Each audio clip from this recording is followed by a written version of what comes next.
Hello, everyone. Hello, good afternoon.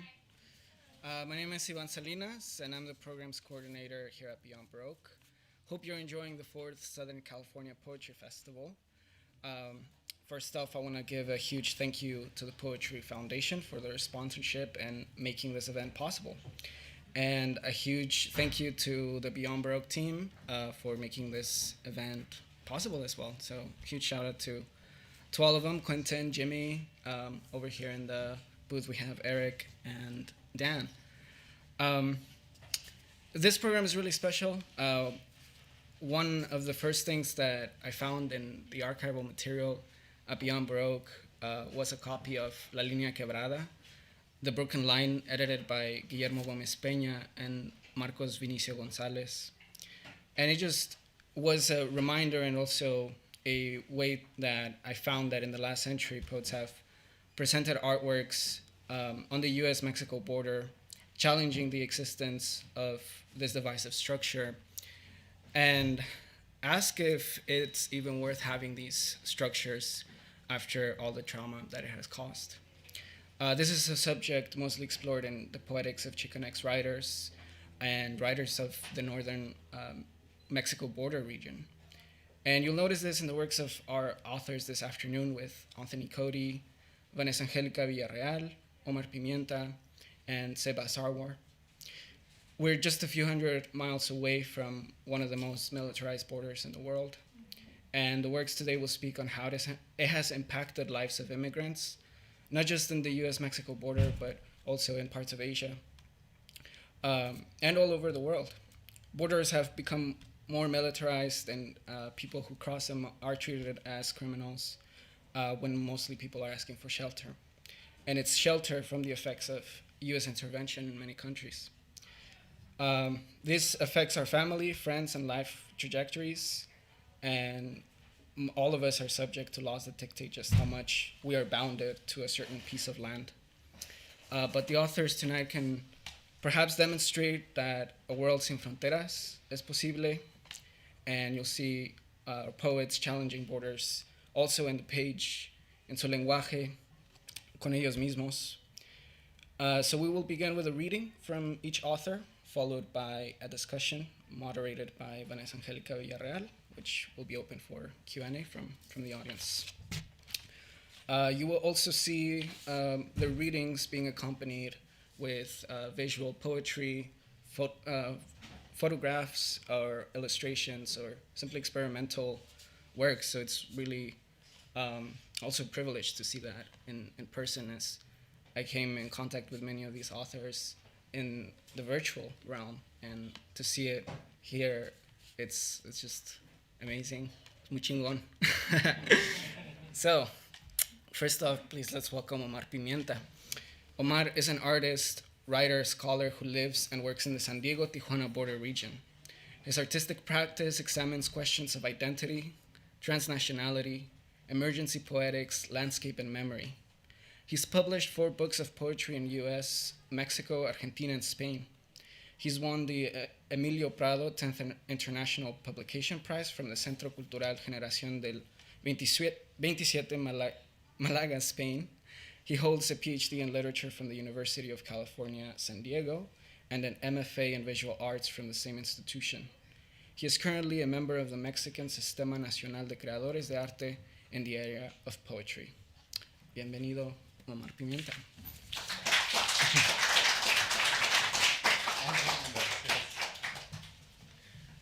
Hello, everyone. Thanks for coming.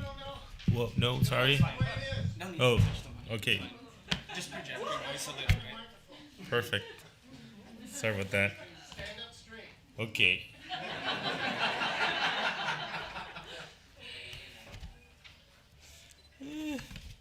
Okay, so I will read in English, and the translations are by a good friend of mine, Jose Antonio Villaran. So the book is itself image text, originally in Spanish, published in Cáceres, Spain, and then by Carborhouse Press in English. So, first image, please. I'll stand straight.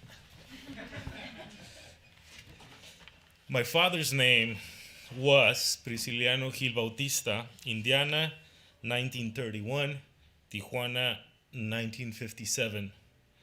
My father's name is Marcos Ramirez Lopez, Jalisco, 1929. Official documents, papel picado by time, signatures, lines that travel on a roller coaster. Prisciliano Gil Bautista worked with the body Marco Ramirez Lopez. Marco Ramirez Lopez worked with the name Prisciliano Gil Bautista.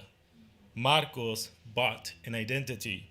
Prisciliano donated a social organ wrapped in papel picado. My father remembers the last name of the immigration officer, Cruz. What's your name? Prisciliano Gil Bautista, officer. No, Prisciliano Gil Bautista is dead. Now, I wonder if my father died a little in that other body.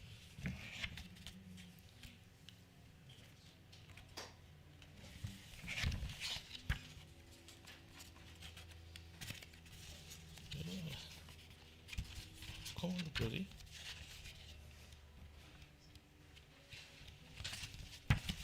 Okay, lost it. Okay, sorry. Don Marcos brags that he never crossed the border illegally. With fake IDs? Yes. Always through the checkpoint, looking at the customs officer in the eye. With a fake name? Yes. But never through the hill, never across the desert, never through the river. I never crossed illegally, son. Never really being myself.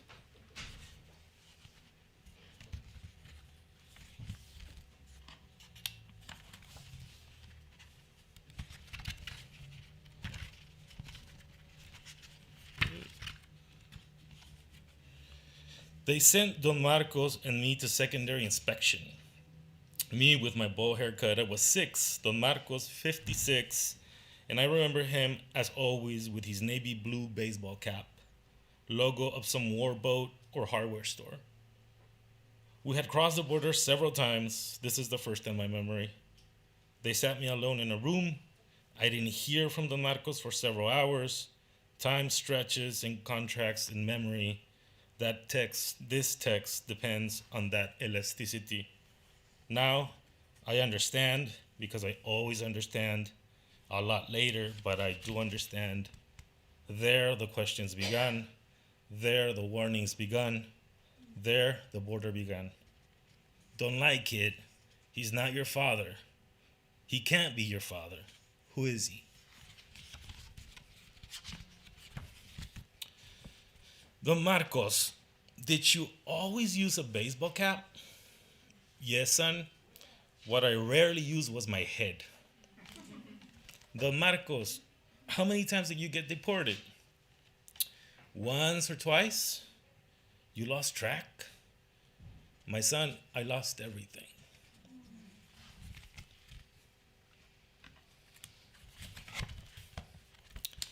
This is not a lie. It's not a lie about the lie, a lie that prolongs the lie. This is the truth, the only truth. Anastasio Hernandez Rojas, San Luis Potosí, 1968, San Diego, 2010, stole a bottle of wine. A bottle of wine to celebrate Mother's Day. His own mother, his children's. Prison and deportation, beating and electricity, the only truth is death. It can be seen, it can be heard. The light spreads until it creates a discourse. But the truth is this, people die. And the most real truth is this, there are people who die at the hands of others who believe killing is part of their job. Anastasio Hernandez Rojas, San Luis Potosí, 1968, San Diego, 2010, screamed so they would stop beating him. They beat him to make him stop screaming. The people heard. The people heard even though they didn't want to. Sound is more stubborn than image. The eye is more afraid than the ear. Truth, just like fear, is felt. Few were able to translate the scream. Others screamed at them to let him go. Someone asked like him for help. Others tried to ignore this and cross the border. This is not a lie. It's not a lie about the lie. This is the truth, the last truth.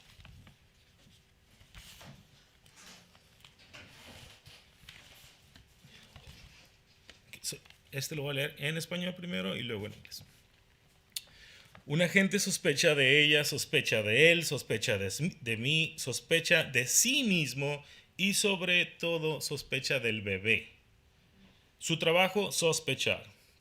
Todo lo tuyo es sospechoso. Tus lentes son sospechosos, tus libros son sospechosos, tu auto es sospechoso, el día nublado es sospechoso, la foto en tus documentos es sospechosa, tu apellido es sospechoso, tus orejas son particularmente sospechosas, las huellas de tus dedos, más que nada, son muy sospechosas.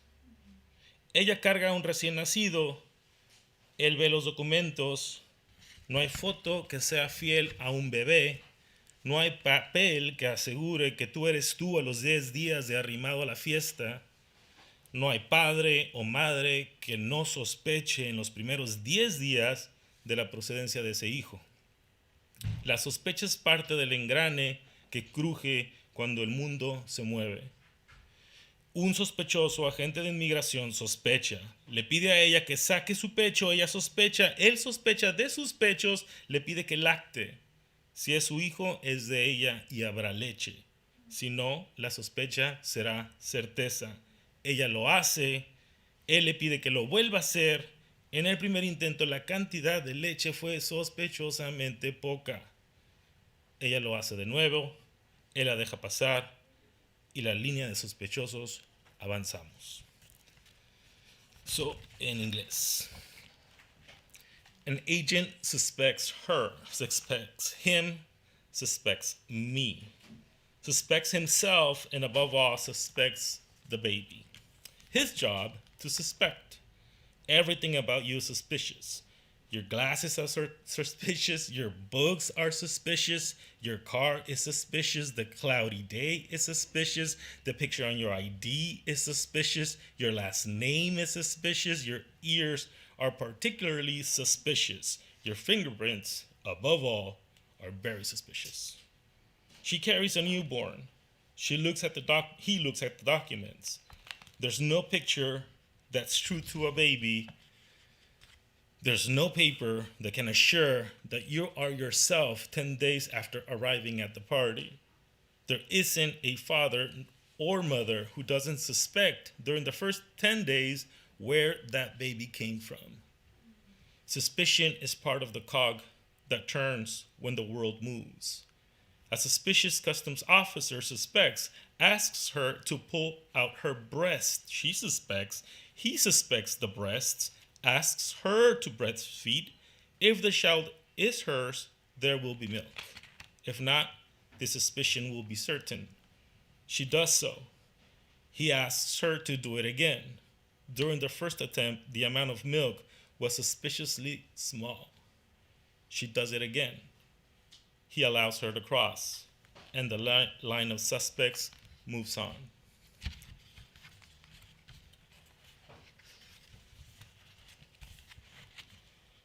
This is actually my translator, Jose Antonio. I like to sleep at my friend's house. I like to find an excuse to drink one too many, to not be able to leave the party. I look for a comfy sofa, and then nobody moves me. Nobody, despite being from Mexico, has ever told me, mi casa es tu casa. I don't understand much when I wake up. I never understand much really, but when I wake up, it's worst. I like to open my eyes and not know where I am, and recognize little by little the traces my friends leave in everything.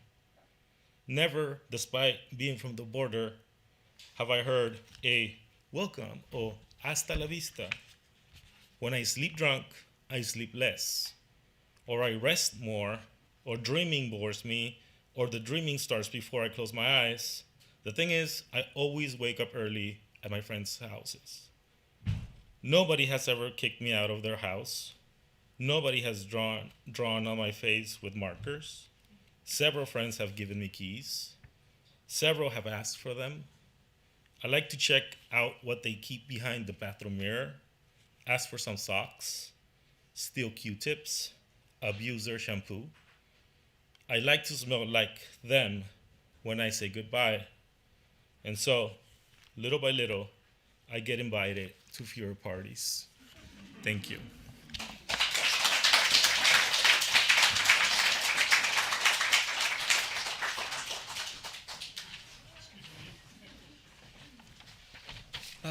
Round of applause for Omar Pimienta.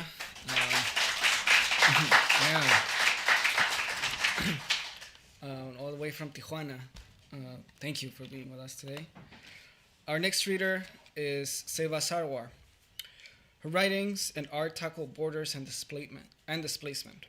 Her essays, fiction, and poems have appeared in publication including the New York Times' Sunday Magazine, the LA Times, LA Parent, Asia Magazine of Asian Literature, and many more.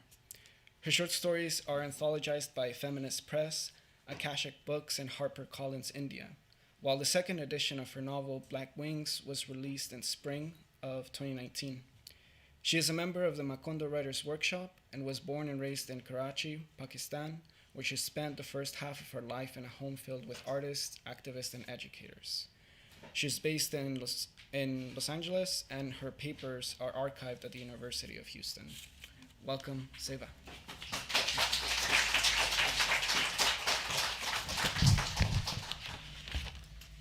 Thank you so much. And great to see you all. Borders, such a subject that I never stop thinking about. And I've been in this country half my life, but here when I'm pushed to define myself, I just say I'm a transnational writer from South Asia. The word transnational once referred to families who migrated and sent money back to their countries. Today, a growing number of academics are redefining the term and recognizing that transnational encompasses individuals who do not cross borders with family. Instead, they reside outside of their nation of origin while remaining connected. I am one of those. And my views are influenced by my history in my primary home, Karachi, Pakistan. My text and art floats between South Asia and North America and spaces in between.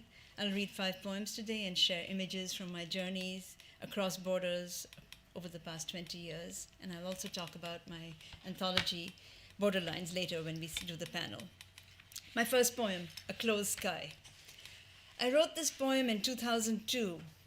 This is the first poem, the first image. I had just flown from my parents' home in Karachi. Yes, please. I had just flown from my parents' home in Karachi, Pakistan to Houston, where I was based at the time.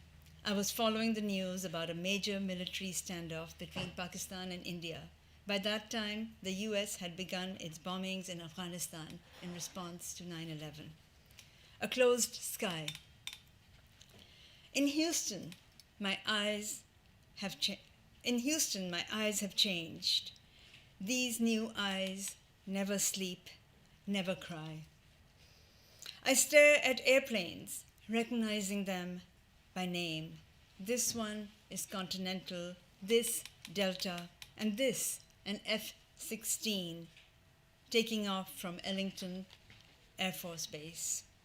In Karachi, green and white PIA passenger airplanes' directions have changed.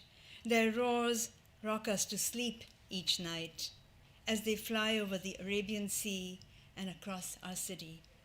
These planes fly only to the west. The eastern Indian borders are closed, and warplanes gather on both sides. And the sky is open no more. The borders are sealed, and the sky is open no more. You can go to the next poem. This next poem, Why I Don't Write About the War. It's the next poem, actually. It's after this.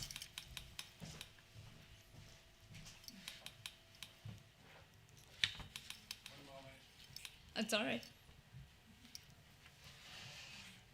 It's never perfect. But I can keep talking. I can keep reading. This next poem, Why I Don't Write About the War, I wrote this poem in 2003, shortly after the US began its Iraq invasion. I was based in Houston, but the local borders that I refer to in this poem are in all major cities around the world, including LA. And the poem appeared in Asia Magazine of Asian Literature. So I think if you just go down, you'll be able to find it. It's just in order after this, yeah? There you go. Why? There you go. Perfect. Why I can't, and then you just go into the poem. Why I don't write about the war. Because I am tired. Because I have been writing about the war for 30 years. Because I have been protesting before W was a letter in our consciousness. Because writing about the war is speaking your language, a language that doesn't deserve my words. So I roll up my sleeves and drive through the factory smoke into a war zone that gets no press. I listen to girls who threaten suicide and stay silent because speaking is too scary. I lose my voice and know not what to say to boys who were born with the exhaustion of their grandmothers, their great-grandmothers, and the fathers they never met. I wave goodbye to boys who smash their bodies against glass windows, then are locked up for a lifetime, so they never sniff factory smoke no more. I listen to children who only knew the smell of Baird's, the rattle of Maxwell's, and the spit that spews from the 40 industrial hellholes where their mothers, fathers, and brothers sweat every day. Yeah, I walk through the building and know not what to say to boys for whom graduation is a joke and dropping out the only option. So no, I don't write about the war because I am buried in the trenches, struggling to breathe through the screams of domestic collateral damage in the barrio, the ghetto, the prison where 610 East is one wall between the haves and the have-nots.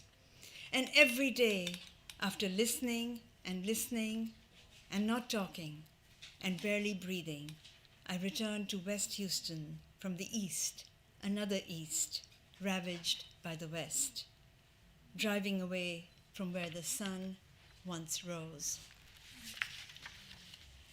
I'm always intrigued by borders. This is the next poem, so you can go into the description of it.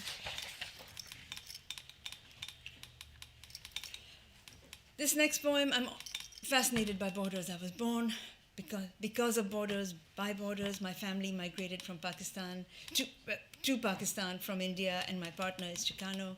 I wrote this poem, Tearing Wires, Building Bridges, when I was in El Paso, Texas, to offer a writing workshop and a reading. My host drove me to what was then a barbed wire fence and is now a wall, and the poem has been published in the Asia Magazine of Asian Literature. Tearing Wires, Building Bridges. You can go to the image. Tearing Wires, Building Bridges. Interstate 10, a ribbon stringing across the southern borders of the USA, Los Estados Unidos de America, a freeway racing parallel to curling barbed wires and military lights, across which are homes much like the ones on this side, but maybe, just maybe, more in touch with the sand, the earth, the cacti, and the lives lost. I have seen walls across the Rio Grande between El Paso and Juarez, and I have heard of guns, walls, and barbed wire in Ramallah and Jerusalem. And I know of AK-47s and Kalashnikovs and military checkpoints along Kashmir, Balochistan, and Sindh, borders where sisters wait hours to see their sisters but then are turned away. More than anything, I know children live, eat, sleep, and roosters crow on every side of the silver wire ribbons that cut across the globe, piercing our skin to draw blood, forcing us to forget that one day we will cry together when our mothers pass away. Mera naam Sebha hai, munjo nalo Sebha ahe, mi nombre es Sebha, and I don't need to tell you what I said what on any side of the interstate I-10, or you anywhere along the silver wire ribbons that divide our globe. I don't need to tell you what I just said, because you know on every side of the border that you, we, I, us are the same. So put down your gun, tear the ribbon, and wear it like a crown over your head, and join us in los Estados Unidos de America y Mundo, or Dunya, to build bridges and destroy walls. My next poem, you can jump to the image, On Belonging, is a found poem, and it grew from a performance and art installation that was commissioned by a Houston museum. The fabric that I used as background for the installation is called Ajrak, from Sindh, my province in Pakistan. The design is also used across the border in Indian provinces, Gujarat and Rajasthan. I extracted the text from comments that were made by more than 400 participants in multiple cities. And the poem has been published in multiple spaces, including in a poem about home in Avenue 50 studio. On Belonging, a found poem. 1. Ocean in my blood, sunburns from the beach. My mother, siblings, family, four-legged and human. Summer vacation, a long time ago, with a good book where I am safe, listening to music, laughter from the belly, spaces in between, feet on red earth. You can keep sliding through the images. Actually, that would make it better. I'll just read the poem, I think. 1. Ocean in my blood, sunburns from the beach. My mother, siblings, family, four-legged and human. Summer vacations, a long time ago, with a good book where I am safe, listening to my music, laughter from the belly, spaces in between, feet on red earth, twisted tongue embrace. 2. Amor, el desierto, long drives, coffee, brick sidewalks, the smell of rain, tortillas, chile, stone walls, trees, waterfalls, dock in lake surrounded by farmland, a horizon of cotton fields, my elementary school, yard in hot sun, 2-lane country road after wheat harvest, winter coming. 3. Grandmother's red house and the smell of her PJs, borderlands, open Texas skies, Bangladesh, mountains, central space, Punjab, Durango in the heart of Mexico, Muraran Hakeiko, Japan, houseboat in Kashmir, Xi'an City Wall, China, my home country, atoms, cosmos, innermost self, everywhere, a global citizen. Love has no limitation of belonging. That's the last slide, actually. That one. And my final poem for today, Rotation, is dedicated to my mother, who is 83 years old. She was born in India, migrated to Pakistan with her family in 1952, and is now a transnational citizen moving between the US and Pakistan. She is in Karachi right now, but was with me in LA just a few months ago. Rotation. You can go to the image. She heats oil, rolls puri, drops flat flour into bubbling oil. You conquer, enforce rules, ban travel. In another pan, she pops coriander seeds, tosses sliced potatoes. You build walls, deport passengers, obstruct asylum seekers. She serves flaky puri with crisp potatoes we devour together. You demand documents, collect fingerprints, require face identification. Our choice: eat, speak, wear, practice, as we please, where we wish. You cannot hinder climbs, prevent tide, stop earth rotation. Like waves we cross, we fly, we roar, we stay or leave, our movement permanent. Thank you.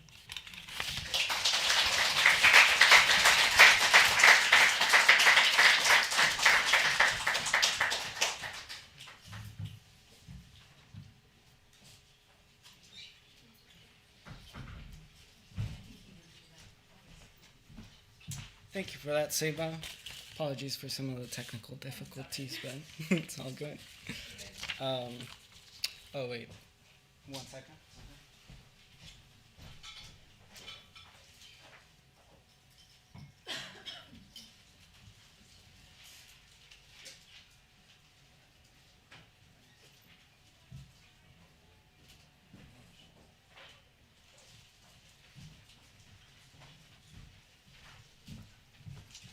All right. Next reader is Vanessa Angelica Villareal. Vanessa was born in the Rio Grande Valley to formerly undocumented Mexican immigrants. She's the author of the poetry collection Beast Meridian, recipient of a 2019 Withing Award, a Kate Tufts Discovery Award nomination, and a winner of the John A. Robertson Award for the Best First Book of Poetry from the Texas Institute of Letters. Her work has appeared in the New York Times, The Cut, Harper's Bazaar, Oxford American, Paris Review, Poetry Magazine, and elsewhere. She is a doctoral candidate in English literature and creative writing at the University of Southern California in Los Angeles, where she is working on a poetry and an essay collection while raising her son. Let's give a warm welcome to Vanessa.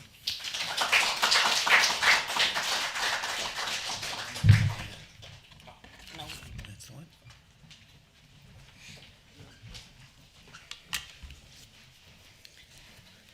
Thank you, Yvonne. Thank you, everyone, for being here. I'm really honored to be reading with my fellow poets and panelists.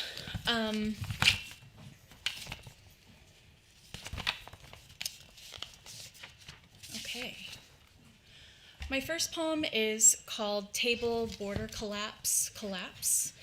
All you need to know about this poem, and it'll come up in just a second, is that this poem was written into a declassified parole denial spreadsheet that ICE used with detained children.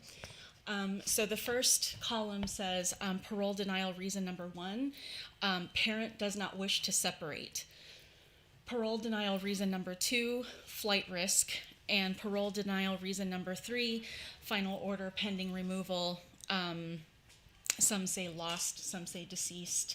I took language, directly from other declassified spreadsheets so that you could see them here.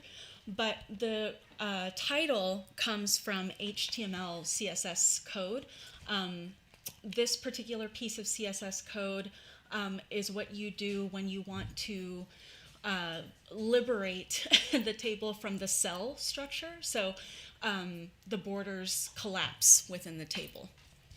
I'm really interested in this idea of how information flattens our humanity, data flattens our humanity, and the idea of cells in, this table.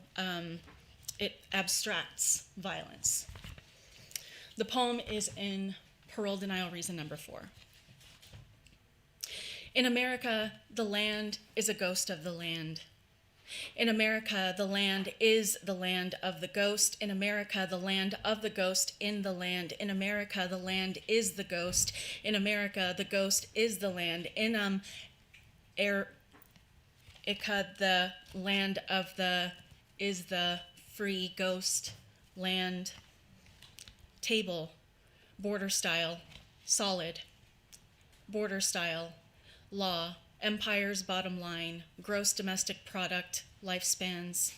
Border style, a timeline moving forward from an ancient south. The line itself a manufactured record, manufacturing a state.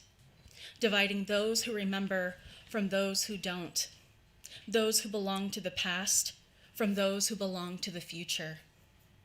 Border style, manifest. Future equals forgetting. Who is entitled to a destiny? Parent table, TD nth child. The fates equals child.value, row.cells. Cell value, the wolf womb, the time wound, the dark pines, shining back eyes, the shine back, the wailing woman, the strike from a man, the scalpel of the state, the cut flower, the fist in the girl, the half moon between nations, the first generation border patrol, the drawing of a cell, the coyote's den, the way out. Global values. Input ID equals orphans. Value equals unset. Orphans equals 5,500 initial. Orphans inherit. Orphans revert. Child table equals nested. Border style hidden. Display table cell overflow hidden. Visibility hidden. Border color inherit. Every migration is the carrying of a child toward home. Border style, family photo. Mira el piojito en chanclas, still screaming for his mother, next to the man with a gun. Chiron. Experts debate. A child's abject terror, abstracted on loop. A silence between sides. Sound check. Back to you.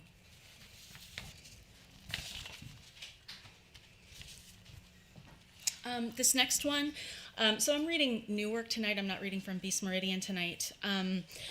This next one, again, I'm interested in documents. I'm interested in documents of the state, documents that manufacture authority. And this one is,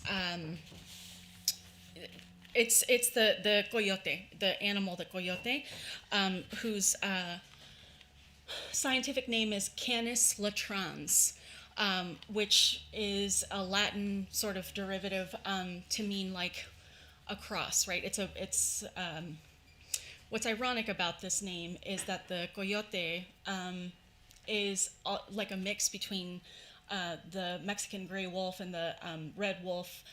It's a hybrid animal, and if there were no U.S.-Mexico border, its land would be,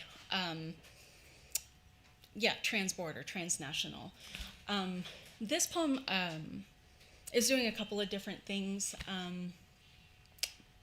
I think that's all you have to know. Diagram 2 shows the location of a wolf, a hunter, and a patrol. The wolf is standing horizontally in a field, and the hunter is upright in a rampart.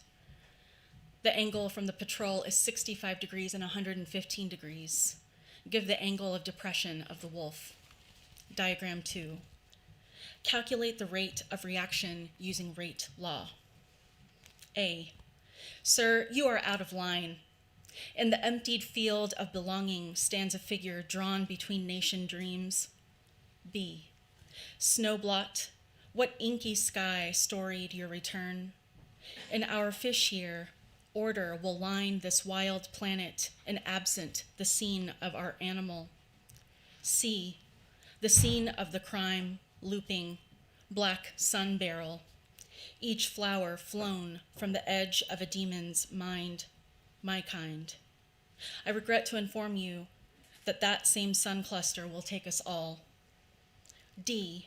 I find you in the carcass dark, holding your ruin. E. You, my alone, knife a plum from the limb after you've flown. I mourn at the door of my blood. F. Swing, swung. Next one. This one takes water to do. So this next one, oh snap, it didn't print right.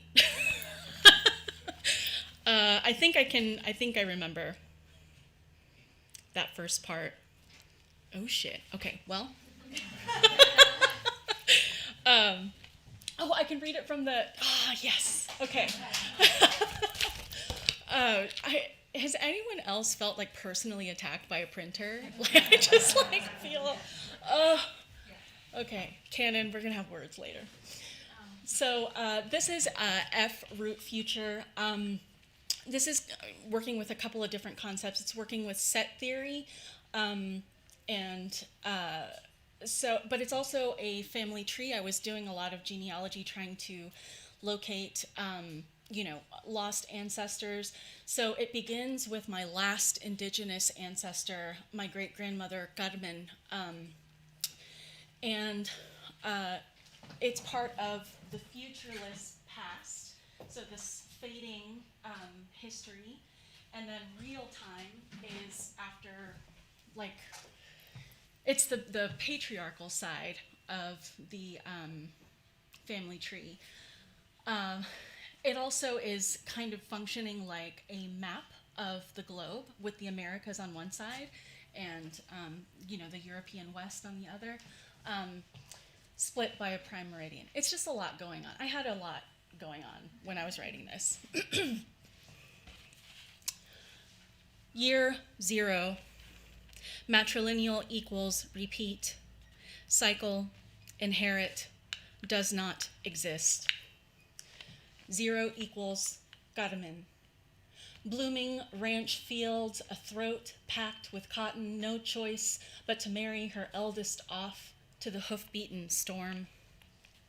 Escape the hoof-beaten storm, escape the garnet-eyed doctor, escape the stillborn country that pummels you to rags. 0 equals Sylvia. English synonyms for future: escape, amnesty, green card, possibility, dream, I promise, I will, I do, pregnant, labor, indebted, hospitalized, soul, provider, burden, loan, insufficient. 0 equals Vanessa. Witness this pattern now cycling into me. Again, lost eddies of time, lost again. I submerge my body in the river of unclaimed memory, swim again to its cervix, and speak into the sea. I did everything I was supposed to do, and still an unbroken line of broken lines. 1 equals Joaquin. If someone is going to make it out of this dream alive, let it be you unbraiding from me. Let it be that this cord, its arcing line when viewed from above, is an infinite field, and let the field open for you like a bell, its bend veined with a lace of new stars, and let each new star echo on earth as a blossom, bursting from the black, so that you, born from this blood-dark grief marbled with error, can still be perfect. Let every good beast carry you in its eye open with wild knowing, and let every sagging telephone line carry my voice to you when I'm gone, when you're lonely or scared. And in a sleep-soft drift, you'll think you hear me in the kitchen. And yes, there we are again, reflected in the bend of the steel spoon, the milk still spinning as we lick off the chocolate. And there we are again, in the rust-burnt dusk, embers whirling off the mountainside, the last sight we'll have of an ocean. And yes, I'm sorry. I am so, so sorry. What else could I have done to stop the cell from splitting? Year 1, set patrilineal equals new. AD, T equals timeline, D equals discovery. Start chronometer, start collective memory, start archive. Conquest, conquest, conquest, conquest, conquest, conquest. Before the ship's arrival, There is no history. Any subject exhibiting any of the following conditions will be removed and denied re-entry into real time. Undocumented, uncivilized, uncontrollable, unskilled, unwell, unaccompanied, unassimilated, uncolonized, unclean, unintelligible, unclaimed, unmarried, unattractive, unbecoming, unemployed, unauthorized, unprofitable, uninsured, underfoot, disabled, disappeared, diseased, disadvantaged, discarded, disassociated, disordered, dissenting, indebted, prehistoric, pre-agricultural, pre-capitalist, pre-discovery, pre-colonial, pre-Christian, primitivity, pre-literate, precarious, prey. Real future function. Future times time, discovery times time equals infinity. And after the coral bleaches to bone, and the poles thaw and the clouds shatter a searing rain, the SpaceX colony will have already built an electromagnetic wall to border its orbit, and in the field, the bent workers will still scoop tender chard under a burning sky for the empire, and even the mountains will kneel in witness and surrender to the sinking to greet once again that same ancient ocean. And when the last elephant falls, we will know the end of memory, and time will go white, and the future white, and the past white, wiped immaculate of fault, all time collapsed into a single line, all histories consumed by the official record and its impeccable family lines traced back through the whitened field itself so straight, and it's broken in broken trees to make way for the future, progressing ever forward in a line of suns. But any voyage that assumes a forward course will loop to its origin and cross itself, and so the compass rose will enclose the world into the shape of a gun sight. And when there are no new lands to map in blood, how pale will the horse of the last sunrise look underwater? Learn from this, little one. Time was never a line, but a field, and you are occurring alongside the past. And when I recognize abuelitos laugh in you, or offer a bending lily to the dead, we are born, and together again, and every minute I choose you. Choose to fight and don't drive off the mountain. I encounter the infinite as the will to survive.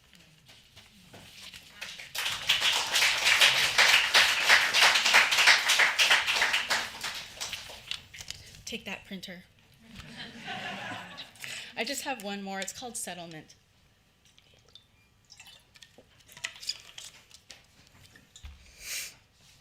I flee to the edge of this country in the two-stag dark, stand on an escarpment undoing itself in ash.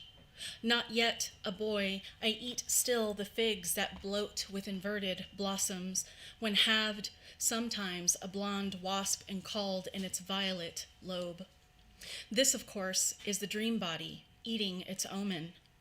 California moons, a coast breathing oranges, a fire fast as horses, duplicitous husband, a steel grate border, extending its long law into the ocean, a wave halved. Never trust beauty to represent brutality.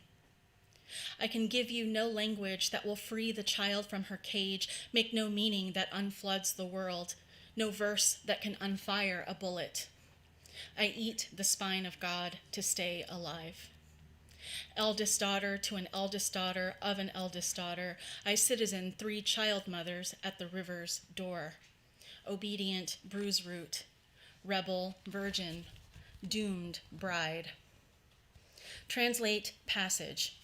The girl abandoned in a sinking marshland will never be named in America. America is just another boy with bad intentions, another flooding plot of discovery drowning its ever lousier yellows. How many daughters have been paid to the ship? Dissolution, to witness my own water burial. At the cut bank, knife the rope and split the dress, maiden myself taught as an elm bow drawn, thighs seized red holding a dormant knot. In every father's cruelty to his daughter is a husband recognizing the danger of himself. Every man a heat-trapped rancor, every promise a demon's gem. Mirror-born, the wolf girl will learn 2 names in the twinned land, tense with blood memory. Checkpoint. Border Patrol asks, place of birth. I speak. Exit the vehicle. Legs open. The moon, enthroned in oaks, shines through the woodlace over the state. A father in the grasses. A headlight cleaves mother and boy. Another child at the edge of this country. Another body denied a metaphor. What regret can be daughtered deeper? Thank you.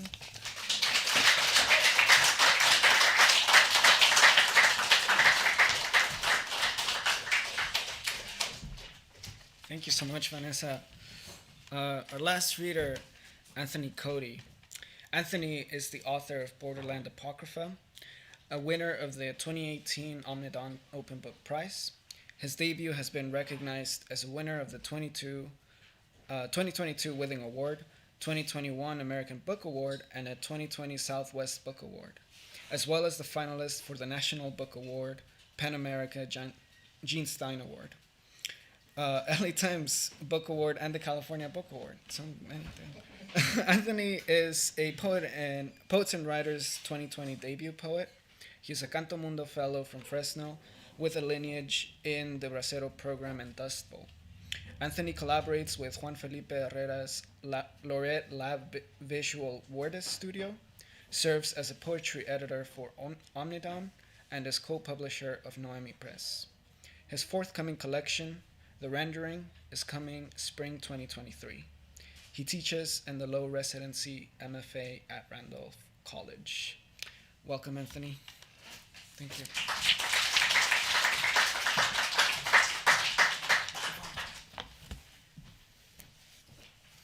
Thank you, Yvonne. I laugh too when I have to sit there and hear my own introduction.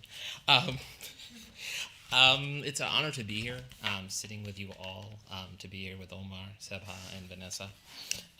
It's also a joy to finally meet Yvonne. In the middle of the pandemic, I go online and I see someone reading Borderland Apocrypha over an overpass here in LA, and I'm like, what mad person is doing that? And sure enough, it's Yvonne. So 2.5 years later, here we are. Thank you. Thank you to Beyond Baroque.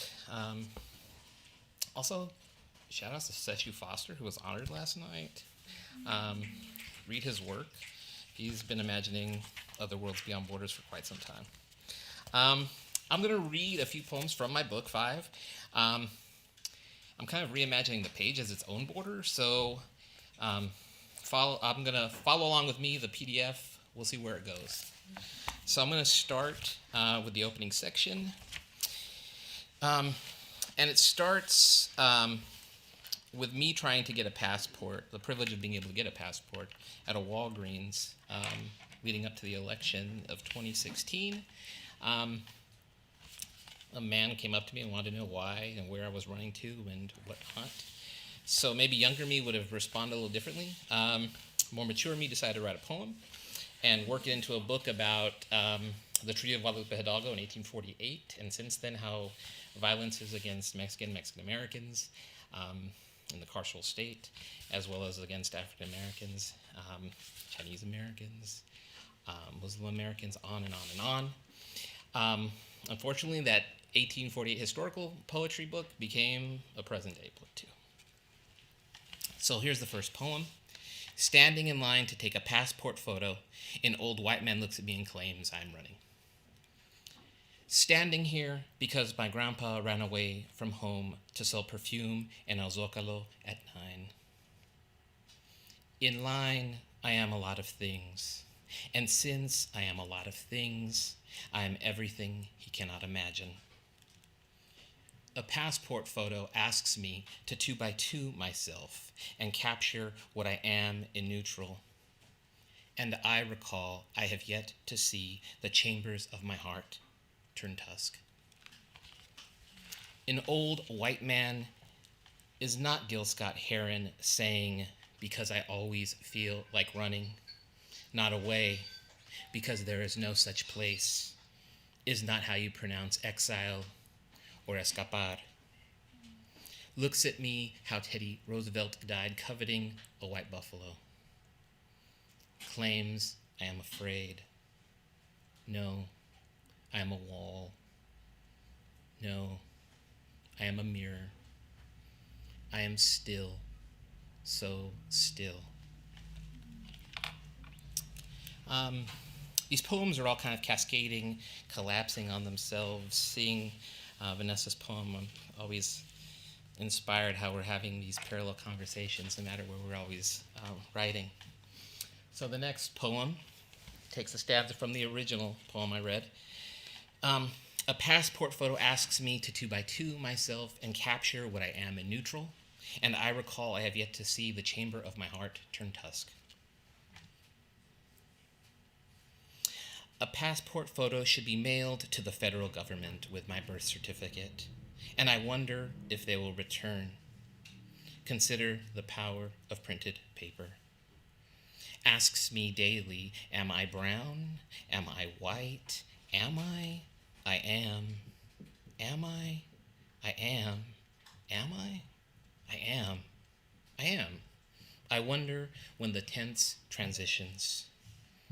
2x2 myself, a neat shape, raises no questions and tells you no lies. Capture what I am in neutral. I have yet to see a sunrise in the shadow or a child birth itself from inside of a Joshua tree, and this does not mean it is not possible. The chamber of my heart is a quiet, the outside of a pulse driving into a fire. Turn tusk, turn dusk, turn day, turn lengua, turn franca, turn español, turn sombra, así, atrás, allí, acá, to here. Yes, here. Yes, here it is dark. In working through a lot of the documents, a lot of the archive around the Treaty of Guadalupe Hidalgo, I knew eventually I'd have to do something, address the treaty itself in the U.S. Federal Registry. There, you can turn the page. There is a in the registry is the treaty. English, Spanish, right next to each other. Those of us here in California, those of us that exist through, English only, perpetual English only there many years ago, hundreds of years ago, 2 languages. Also, although known as the Treaty of Guadalupe Hidalgo, it's also formally the Treaty of Peace, Friendships, Limits, and Settlement. Prelude to a Mexican Lynching, February 2nd, 1848, Guadalupe Hidalgo, or Treaty of Peace, Friendship, Limits, and Settlement. I'm going to skip ahead to Article 5. There we go. Article 5. El Norte. The mouth should have the deepest channel until it empties. The limits. The map preclude all to designate the boundary line with authoritative maps. The mouth journals all deemed necessary. Boundary line shall be religious. Article 6, the citizens of the United States shall have a free and uninterrupted passage by land without the express consent of the Mexican. It should be ascertained to be practicable and advantageous. Back to Article 5. La línea corta, el primero brazo, y si no está cortado, el río separa los que marcan.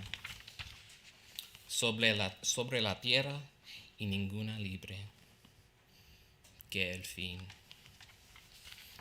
Starting all over, Article 5. La línea, el norte, the mouth should have the deepest channel. Corta el primero brazo, y si no está cortado, until it empties, el río separa the limits, los que marcan. The map precludes all sobre la tierra to designate the boundary line with the authoritative maps. The mouth journals all deemed necessary. Boundary line shall be religious, y ninguna libre. The citizens of the United States shall have a free and uninterrupted passage by land without the express consent of the Mexican. It should be ascertained to be practicable and advantageous. Que el fin.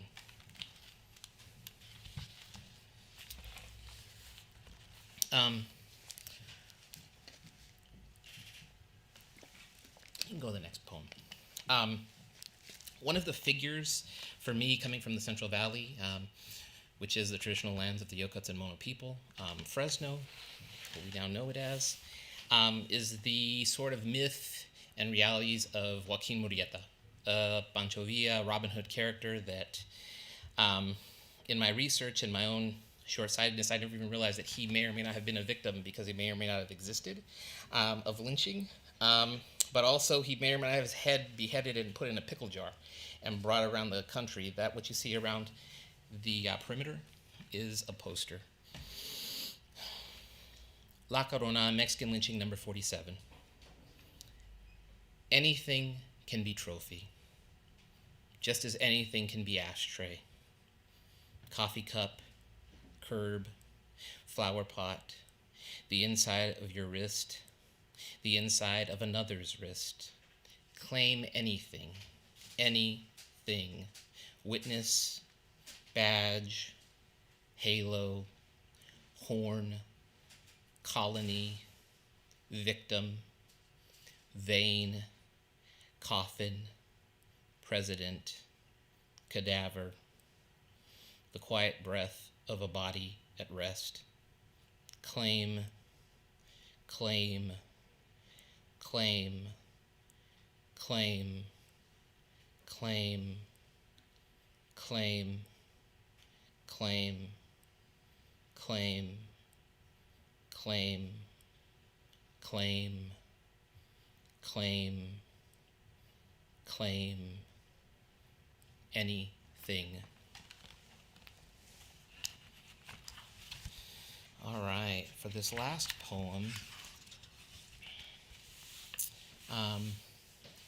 doing all this heavy work, I started reflecting on the ways in which I sort of try to protect myself, but also the ways in which, being of mixed ancestry, of being an Irish Mexican, of always trying to figure out who I am, what room I enter, am I going to be seen as the person who could have been in 1848 the victim or or oppressor.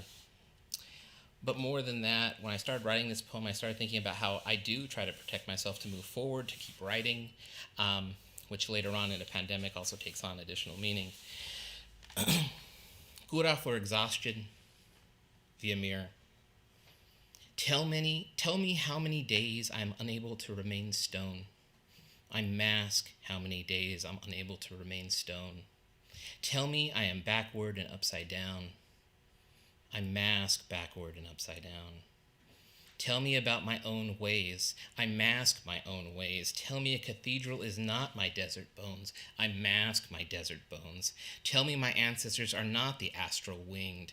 I mask the astral winged. Tell me to kindle agave prayers in swaddled ash. I mask agave prayers in swaddled ash. Tell me a canyon is not a space for me to fortress. I mask a space for me to fortress. Tell me I have no mask. I mask no mask. Tell me you don't know the shape of my grandmother's back. I mask the shape of my grandmother's back. Tell me to remove this mask. I mask this mask. Tell me I do not see you from behind the mask. I mask you from behind the mask. Tell me to forget how my grandfather's memory lives in the spine of the whip. I mask how my grandfather's memory lives in the spine of the whip.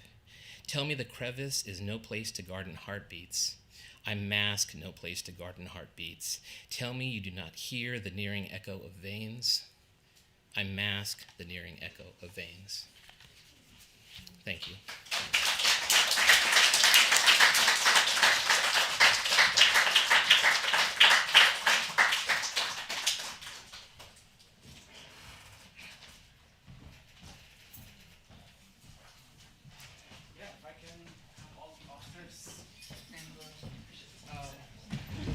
We're going to have a brief discussion with the authors tonight. If anybody wants a water bottle also. I'll take one. Okay. We got about 20 minutes or so. And Vanessa will moderate and we'll open it to the audience as well. All right. Can I have another round of applause for the poets who performed tonight? Thank you. So I have just a few questions. And I think we all have a different take on borders, how they've affected our lives, how they've affected our identities. And I think the best way to go about this is to just have you all speak about how borders have personally impacted your lives. Who wants to start? Just leave it, okay? Don't touch the mic. Stand straight. It's important. Now I remember. So in my case, I was born in Tijuana, and I grew up about 10 blocks from the fence. My father, as well as your ancestor and your grandpa, was a bracero that got deported many times, and he eventually kind of gave up.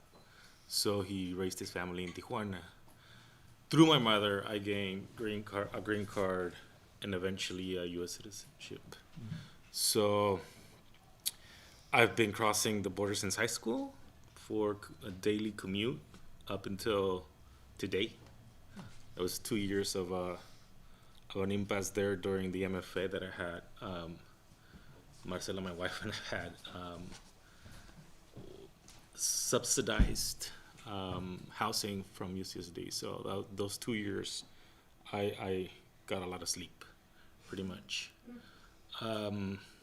So yeah, it's a daily commute, trying to figure out a way to live in both sides of the border, learning English, and trying to figure out exactly how migration without migrating for a specific, if that sounds kind of complicated, but I am a Tijuana writer who also writes about migration without never actually migrating, but migrating daily. So I'm now kind of invested in this trans-border migration citizenship. Is that even a thing? But that's kind of how my reality works.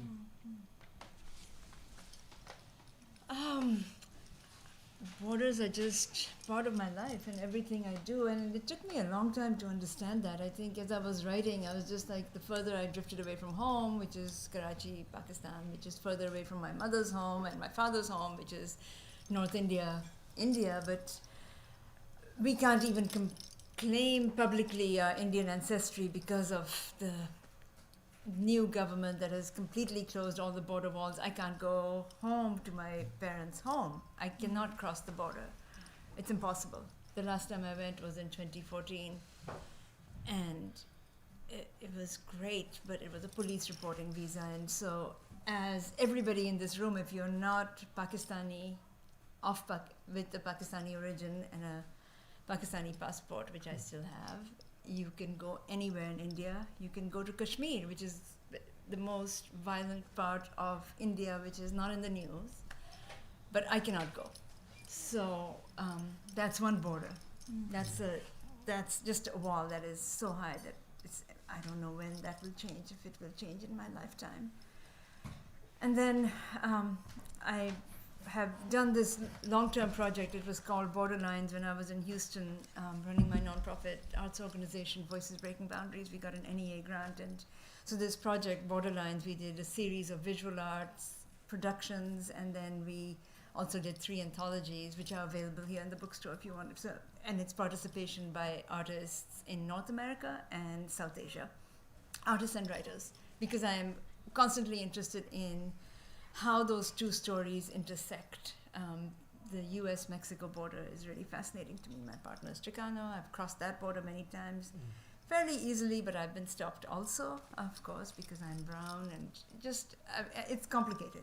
And then, of course, my 18-year-old daughter is in the same position that you talked about, which is, what am I? Which brown am I? You know, so, I mean, borders are just, in all my work. And it took me a long time to recognize that how displacement plays such a important role in my text, all text and art. Yeah, I think displacement's a really great word. I think for myself, being of mixed ancestry, having that like internalized border and never being enough of either, but also more importantly, always thinking about like my grandparents, my grandmother, her ancestors lived in Mexico, and then one day it was called Arizona, or my grandfather who was a bracero who came back and forth continually.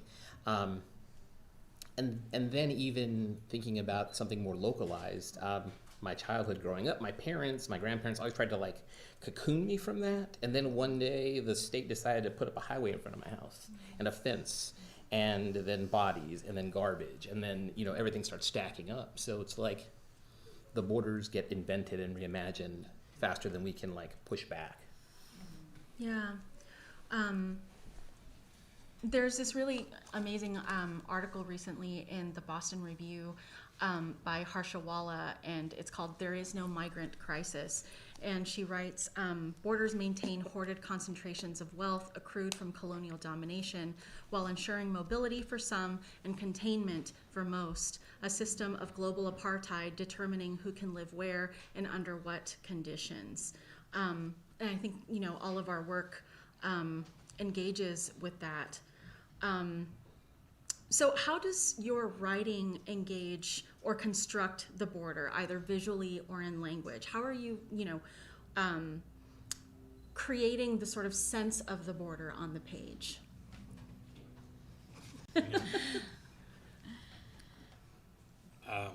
Good question.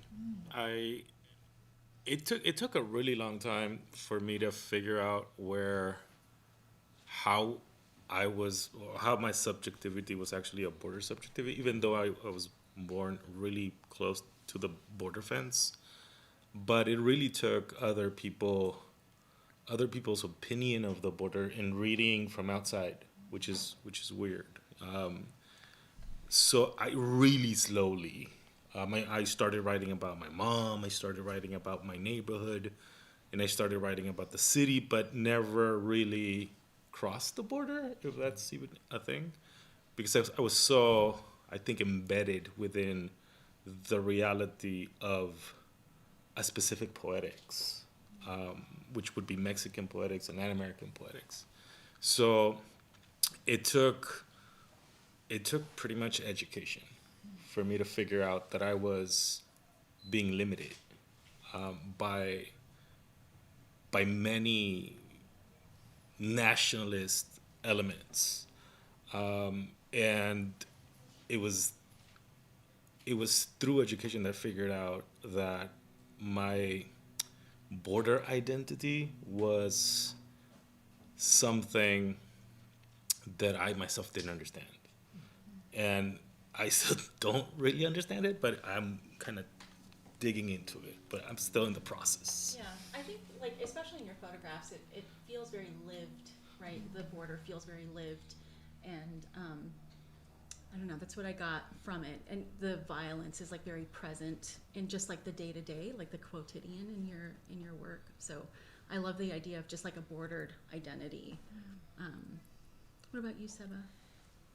I don't know if you've all seen the map of Pakistan. It's like a ghost upside down, with the head down and the toe all the way up. That's how we used to talk about it. And I've gone all the way to the toe, which is the border of China, and I've actually physically stepped across.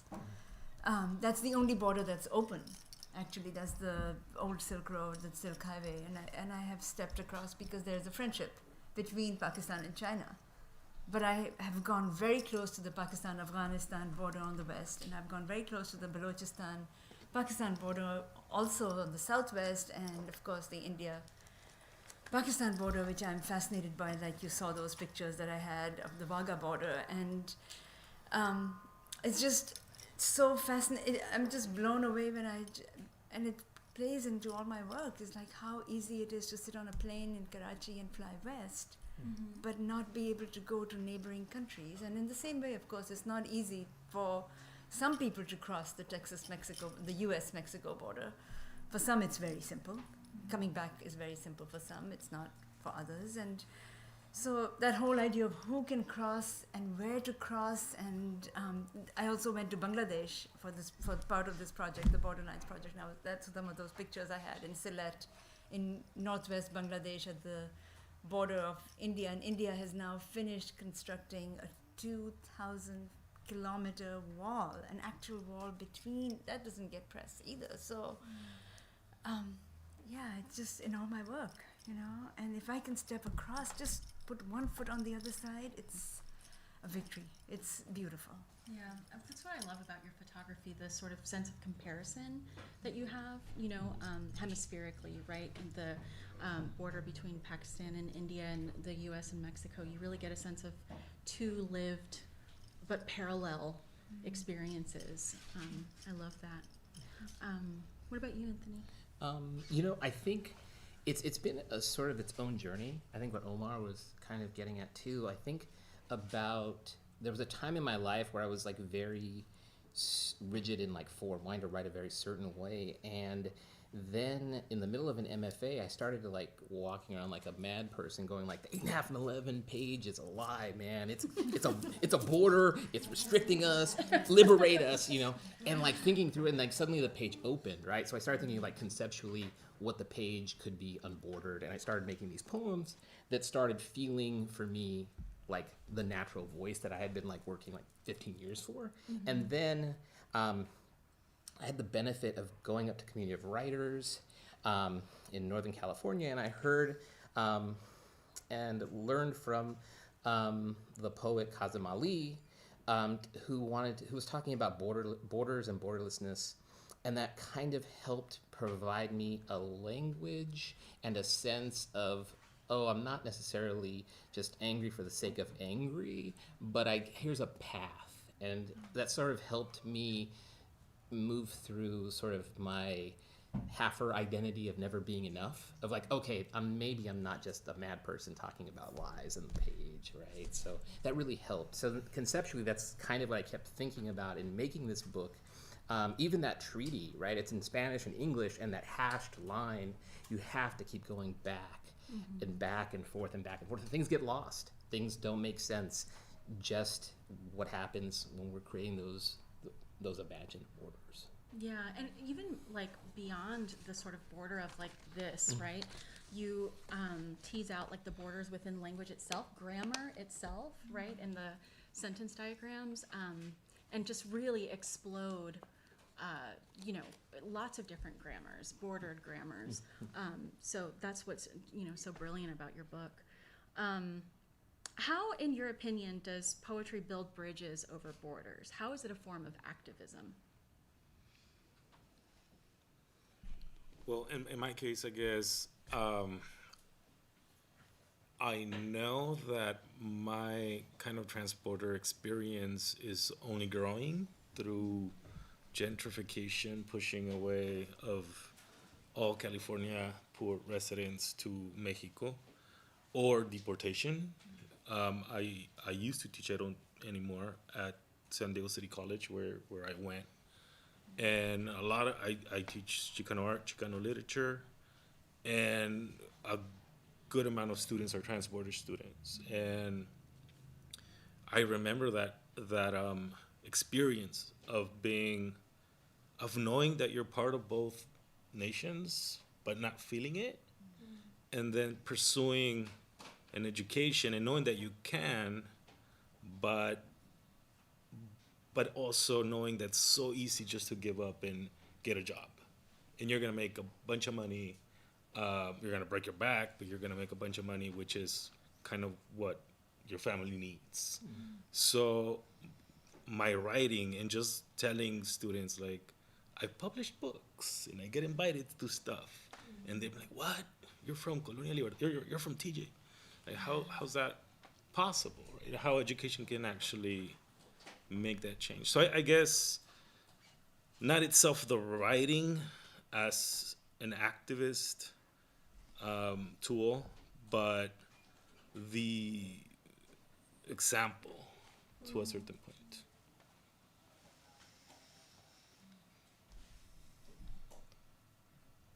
What about you? I think so my work, I'm a fiction writer, but I also do nonfiction, and I also do poetry, and I also do visual art and installations. So, I mean, in terms of having an effect, having an impact, having the cross-border, it's already there, you know, it's already present. And I think the pandemic actually had a really, let me revert back up though, my organization, which I founded in 2001 was in response to 9/11 to what my community in Houston, not my community as in the activist community, not purely Pakistani, Voices Breaking Boundaries is for communities. Well, we did a Palestinian film festival, we did South Asian film festival, we did, radical women's performances and installations. So I think I'm interested in how to smash those lines between all of those genres, all of those languages, all of those systems that contain us. I mean, when we say we are a writer, do we say we're a poet, or do we say we're a writer? I'm a writer, you know, I produce, or an artist, you know, so, and I think that some of the work that people were doing during the pandemic, my organization had begun doing back in 2001. Remember when there was Skype, and there wasn't FaceTime, and there wasn't Zoom, and we did an event in which Arundhati Roy, I don't know if you all know her work, she's just like this phenomenal radical writer in India. She read for us, and the way we had to do it was we had to put the mic on the speakerphone, and she read from the speakerphone, and then we projected images, you know. So it's just like, but now it's happening because of the pandemic. We are all doing it, right? Everything that we're doing is available to everybody and anybody, and that is what has been amazing. Mm-hmm. Like in all my classes, I mean, I'm just like, I tell my students, it's a requirement. You have to attend an event. Go in, but it has, you know, when it was really locked down, go virtually, and you can attend an event anywhere in the world, which is just phenomenal. Yeah. Right? And that hasn't gone away. That continues. Some of us are tired of the screen, but that option is there, and those recordings are there. So I love that. Yeah, I just did an event with Ukrainian poets. Yes. You know, through that with Ilya Kaminsky, who is Ukrainian, and just the understanding that's able to as poets that you have. Right, and you know, poetry, that's an imprisonable offense in many parts of the world, right? Because you're speaking directly against the state. So I love the idea of, you know, the bridges being built literally, right, and digitally. What about you, Anthony? You know, for me, I think sort of the act of trying to explode the page and be able to sort of lay a groundwork for like young writers to know that there isn't that constraint, that border of who you have to be and how you have to write, and thinking about hybridity, and thinking about, you know, you have to be, you know, hyphenated or slashed, or maybe it's all of that. You know, how do we liberate the page, but also we put it on the wall, we take it in the community? How can, you know, that open up for young writers or any writers in general to be able to create something that really manifests the totality of their imagination versus, you know, here, read this Robert Frost poem, and then become a poet, and then what that doesn't mean for something, right? So I think about that. I think about trying to expose writers to those other forms, to the ideas of hybridity, and just being able to push and create and make the things you want to see. Yeah, I love that. Okay, so last question. Tell me your vision of a world without borders. How do you envision our global futures?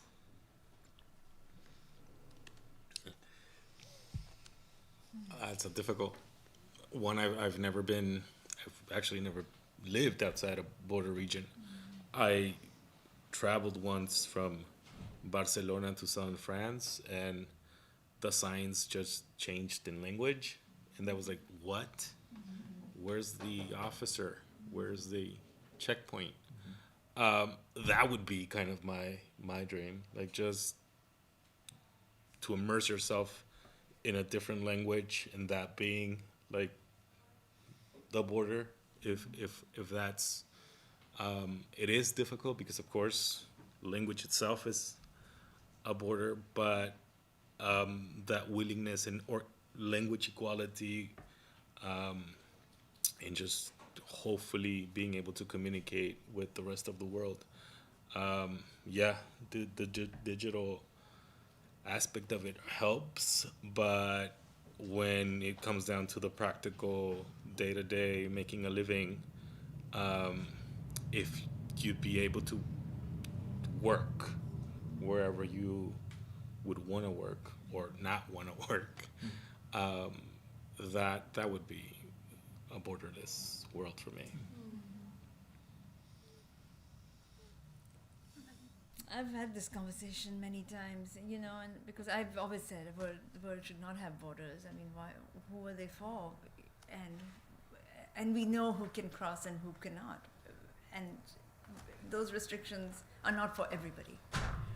And so what you described, like in Europe, it's just so easy to just go. You go from one country to the other, and you don't have to stop and just imagine. And I've said this to people in the U.S. and in California and Texas, and they're like, "Oh, but imagine if you open that border, there'll be a flood. They'll all come." And it's just like, so what? There is enough wealth. There is enough in this world for everybody. If you just let it fall, let it be.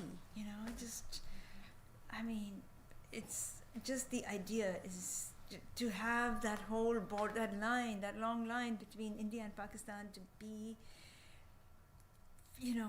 contained held back with weapons and people dying every day is just, why? Because you want to see your uncle on the other side? And now the coyotes can't cross because of the walls, right? The tigers can't cross in northern Bangladesh and India. So it just, it's sad, but maybe if we all visualize a world without borders, maybe we can make it happen. Maybe we teach it, we believe it, and we live it as much as we can, and just believe it. It can happen. Yeah, I think there's so much wrapped in like the settler colonial imagination, capitalist imagination of like the other, right? Like I think about like borders, the collapse of the border, the freedom of movement. But then I think, when we say border crossing, when we say the other, what in the mind's eye of like the settler colonial was like conjured?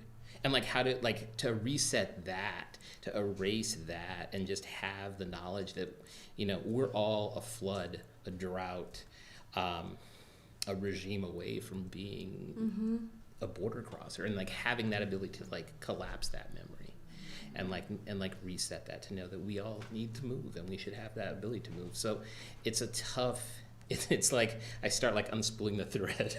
I'm like, oh gosh, how far do we have to go back? And that's what I think about, like resetting and reimagining what our mind's eye can conjure, or that certain groups conjure when they say, opening the border.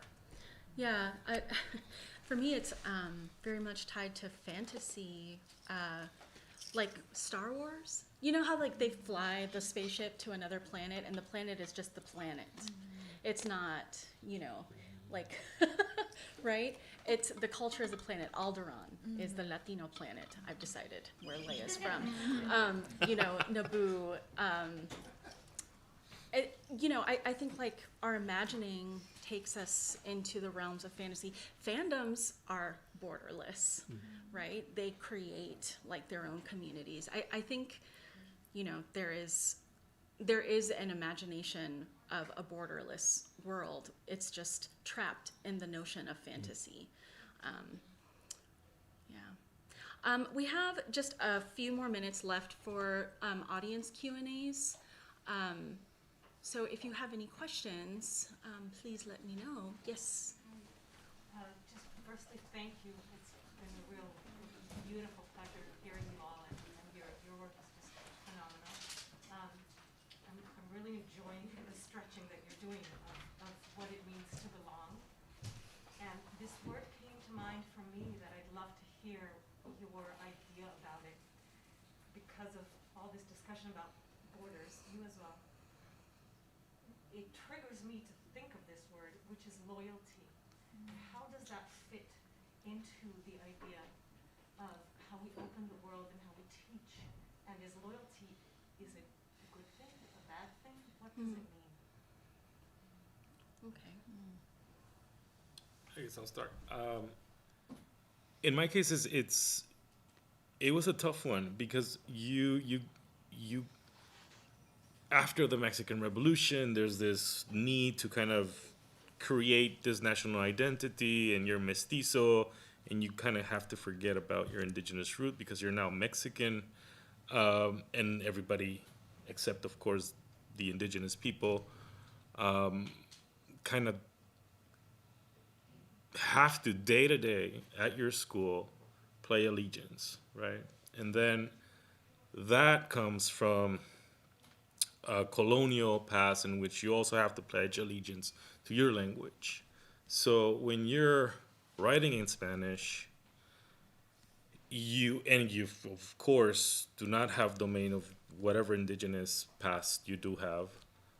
You and then knowing that that part of you has been erased, and then you have to be really protective of your Spanish because you want to succeed as a writer, and literature and poetry is so language based. You need to succeed within the local poetry scene, and then the national poetry scene, and then the Latin American Spanish speaking world poetry scene. And then you figure out both languages are pretty much colonial weapons. And then you need to figure out how to utilize those weapons, but then how to kind of like take the sharpness away from that. And that feels incredibly like treason to a certain point, because you grew up reading those poets with that language, and you're thinking deeply about language, and then you're like, okay, no, I'm falling into the trap of loyalty of one specific weapon of choice. So I'm working towards liberating myself away from that, but then that also brings in a bunch of other complications, which is most of the time sounding really dumb, or writing something that sounds like you're like, oh, okay, but that right there, it's in English or something like that, and I mean, it took for me 60. I mean, Alurista did it in late 60s, and I'm barely coming to terms with that. And I know the Chicano community has been comfortable with that, but I haven't. So it's a weird dynamics within the northern part of the border in Mexico to try to write in another language. And I think it's kind of in the same way the other way around. So it is a constant debate of who are you being loyal to? And it's not necessarily a nationalist thing, but I guess more a post-colonial thing. Yeah, colonialism. South Asia was ruled by the British for 300 plus years, conquered, and so the school that I attended in, a lot of people ask me, so where did you learn English? I'm like, in Karachi. I'm colonized. And so I went to an we have in Pakistan and India, we have English-speaking schools and Urdu-speaking schools. They have Hindi-speaking schools, but Hindi and Urdu is the same language in North India. I'm from North India. I go to North India and nobody can tell the difference because we're the same people, literally. So language is a really interesting question. Like, what language do you choose? Do you have loyalty to a language? And I was very angry about English. When I graduated, I got a scholarship. I went to my English-speaking school, and I took my Cambridge exams, and got a scholarship and went to college in Massachusetts, and I started writing over there. I was like, oh my goodness, I couldn't write, because in Pakistan, I'd only studied British poets and writers, and I was like, I can be brown and me and South Asian and write? That's amazing in English. But when I went back to Karachi, I was really angry. I was like, I want to write in Urdu. I want to write in my language, and my language I did not get taught well enough, and I've had long conversations with my parents about this because my mother studied Hindi, and yeah. So anyway, finally I had to let go of that and say, whatever, my English is better. I can write in English. Fine, I will write. That's okay. I will write. I'm grateful I can speak and understand Urdu, but my writing, and I've written a few poems in Urdu, But yeah, and then the whole flag thing. I mean, when I was teaching in public school in Houston, they didn't require this standing up to the flag and putting your hand on the heart kind of thing. I just told my students, you know, and I've been on an F1, J1, H1 visa, whatever. I mean, I have dual nationality. I can't pledge allegiance to any country. I'm not going to carry a gun for any country. I'm not going to do it. I won't do it for Pakistan. I won't do it for the U.S. So the idea of standing is just shocking. So when I used to teach, we had that option. It was not required. I would just say be respectful. You may sit. And for those who want to pledge, please create space for them and give them respect. But when my daughter was in public school in Houston, and every morning, every student had to stand up. It was required. It was after 9/11, and she wanted to just sit down. And the teacher stood her up, picked up her hand, and placed it on her heart. And just like, you know. And I didn't go to the classroom and fight with the teacher. I was like, when my daughter's old enough, she'll pick up that fight when she's ready. It's nothing to fight about, you know. It's just, we don't need to. But it's just so shocking to me that it's every day, and it's so, as you said, inculcated. I mean, like when 9/11 happened, I remember when the flags went up, and I was just like, I went into the store, I went into this place where I used to get dry cleaning, my clothes dry cleaned. It was owned by Pakistanis. And they had a strip of flags by their door, and I was like, "Why do you have the stickers?" And they were like, "We just have to be safe, you know." And it's like, how real? I don't know. It's what I'm writing about. I am writing about all this and trying to come to terms with this and trying to understand it, but not fight it, but understand it and find my positioning in it, so that I can be respectful, but not fall into it, I guess. You know, it's a difficult place to be, to straddle two worlds, and the rift is widening. I think for me, I'm always sort of contrarian. So I hear loyal and I think of disloyal, because like for me being mixed, there's always like that push-pull of, oh, I have to reclaim my Spanish that was taken from me, that my parents and grandma tried not to have. But then like the longer I learn it, the more I'm thinking, okay, now let's backtrack 800 years, right? Was Spanish even the language that was taken? Like, you know, like what am I trying to reacquire? What am I trying to be loyal towards? So it's always like a matter of disloyalties, and making those choices and being okay with that, and sort of outside of, you know, like World Cup season, nationalism sort of dies off. But I think that's the word that I immediately thought of just being disloyal, of always trying to question, always trying to unlearn, because the longer we take anything back, the more complicated and fraught it gets. Yeah, I think loyalty is a really dangerous concept. Nationalism, patriotism, all of these are sort of like synonyms of loyalty. Nation building, state building. These are all, racial colonial projects, and the Pledge Allegiance every day is a kind of racial colonial programming. I pledge allegiance to the flag.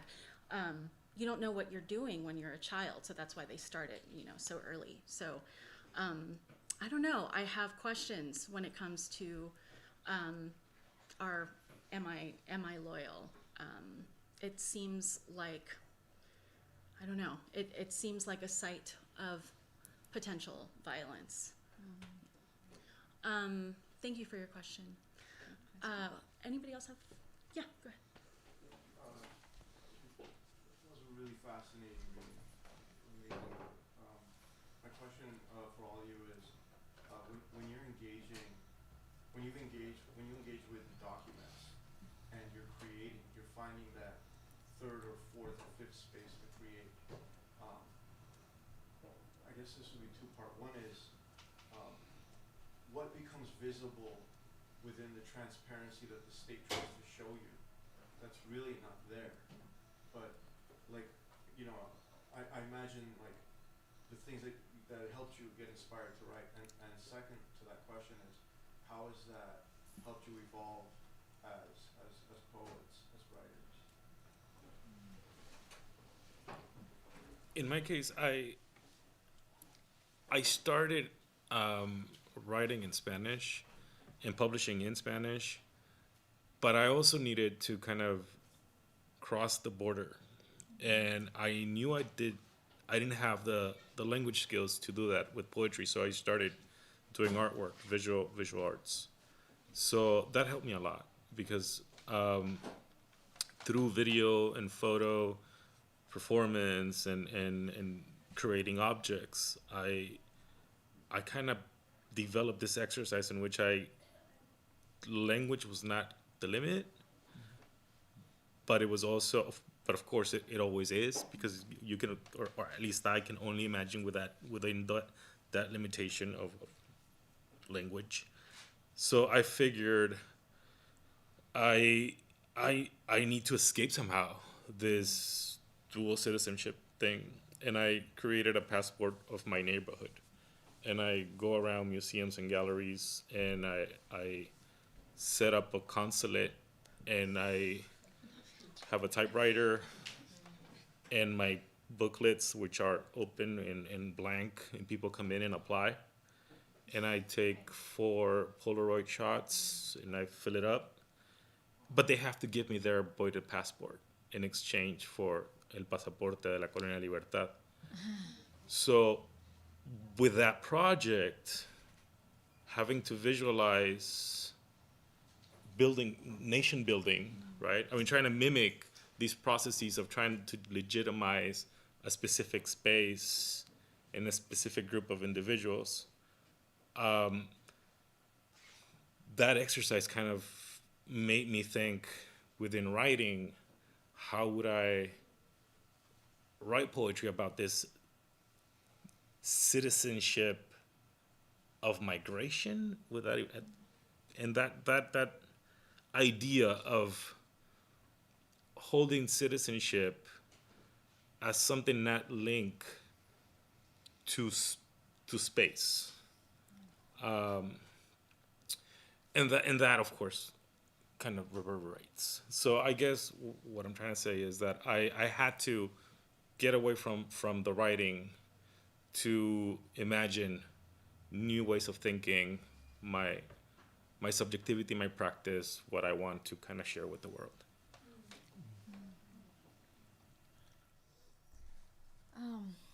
I begin with an open space, just an open page. You know, I just don't know what I'm going to do. I don't have a plan. I feel like, you know, if I witness something and I go home and say I need to write about that, and I don't sit down and say, oh, this is a poem, or this is an essay, or this is a story, or gotta put this. So I think for me the most important thing is to have that open space for myself and not restrict myself to saying I must do this and I must do it like this and it must look like this. And I wouldn't write if I knew what I was going to do. Like my novel, I mean, if I knew the ending, I would be bored.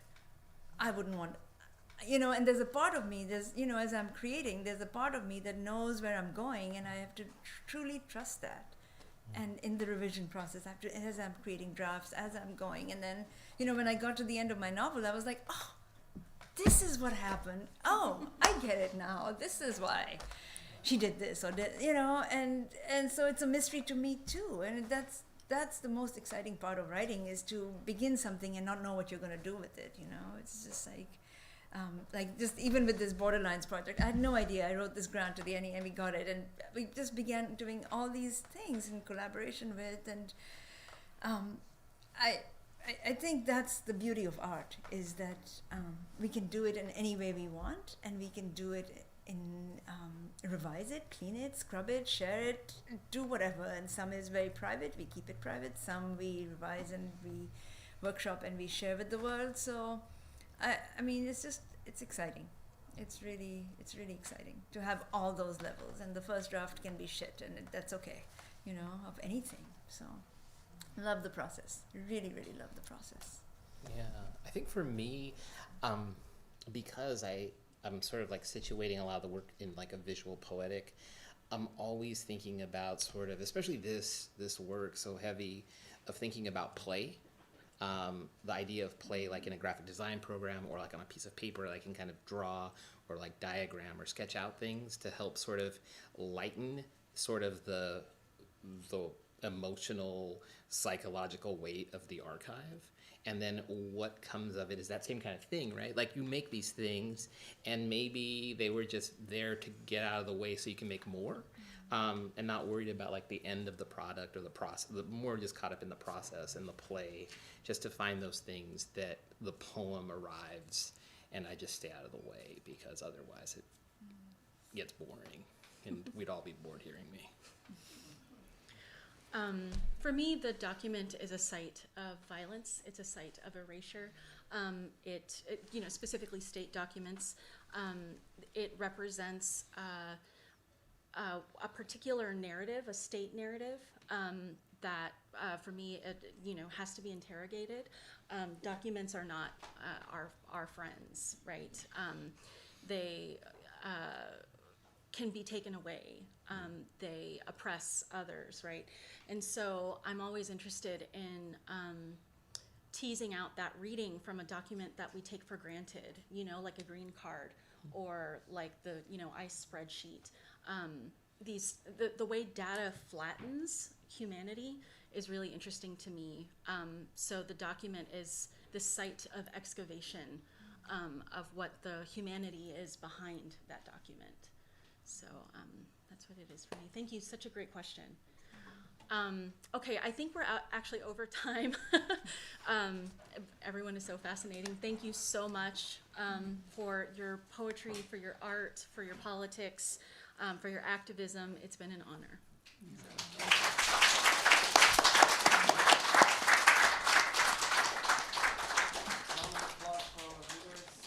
can check out their books right across this room in bookstore. So hope you all stick around for next program at 6:30. But thank you so much for being here. Muchísimas gracias. Oh my goodness, thank you.